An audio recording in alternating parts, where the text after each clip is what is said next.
Hello friends, मैं doctor Ashfaq और आज इस वीडियो में हम बात करेंगे मस्कुलर डिस्ट्रॉफी। और मस्कुलर डिस्ट्रॉफी के अगर किसी इंसान में सिम्टम्स दिखाई देते तो किस तरह से वो कंफर्म करा सकता है कि उसको मस्कुलर डिस्ट्रॉफी है या किसी दूसरी वजह से उसको चलने में, बैठने में, उठने में प्रॉब्लम होती है।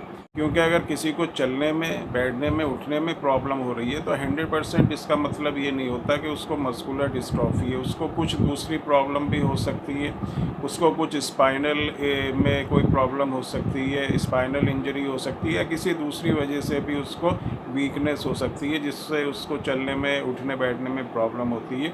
लेकिन अगर मस्कुलर डिस्ट्रॉफी है तो इसको फिज़िकल जो पहली जो चीज़ होती है, जो पहला सिम्टम्स होता है वो यही होता है कि मस्कुलर डिस्ट्रॉफी में क्योंकि हमारी जो मांसपेशी होती हैं, मसल्स होती हैं, वो बहुत ज़्यादा वीक होने लगती हैं। एक प्रोग्रेसिव बीमारी है, टाइम के साथ साथ बढ़ती है। अगर आपको लगता है कि टाइम के साथ साथ आपको चलने में, बैठने में और ख़ास तौर से जब आप बैठ के उठते हैं तो बहुत ज़्यादा प्रॉब्लम हो रही है, तो इसका मतलब ये है कि आपकी जो मसल्स हैं, मांसपेशी हैं, वो बहुत ज़्यादा वीक हो रही हैं, आपको ये प्रॉब्लम बढ़ रही है। तो पहली जो चीज़ होती है, आपको ब्लड टेस्ट के लिए जाना होगा।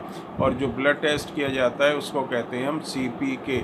CPK का मतलब है, ये एक एंजाइम होता है जिसको क्रेटाइन फॉस्फोकाइनेस कहते हैं। जो मसल्स में जो डैमेज होती है उसकी वजह से ये एंजाइम बनता है और इसका लेवल जो होता है ब्लड में बढ़ने लगता है। अगर आपके ब्लड में इसका लेवल बढ़ा हुआ आया है तो इससे पता चलता है कि आपको मस्कुलर प्रॉब्लम है।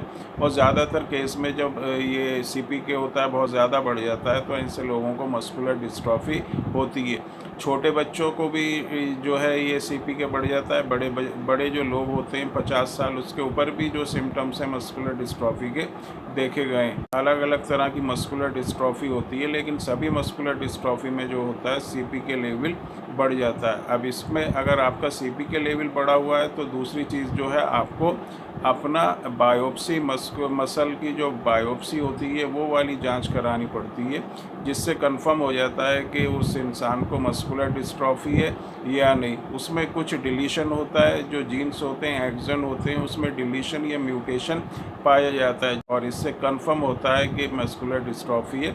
उसमें पैथोजेनिक भी हो सकता है या किसी म्यूटेशन की वजह से भी मस्कुलर डिस्ट्रॉफी हो सकती है।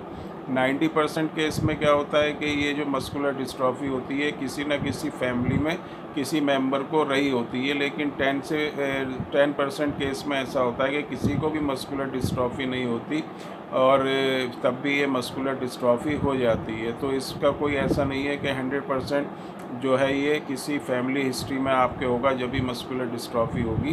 किसी दूसरी वजह से भी जो है मस्कुलर डिस्ट्रॉफी हो सकती है, म्यूटेशन हो सकता है। अगर आपको कंफर्म हो गया कि मस्कुलर डिस्ट्रॉफी है तो दूसरी जो चीज़ है वो है इसका ट्रीटमेंट।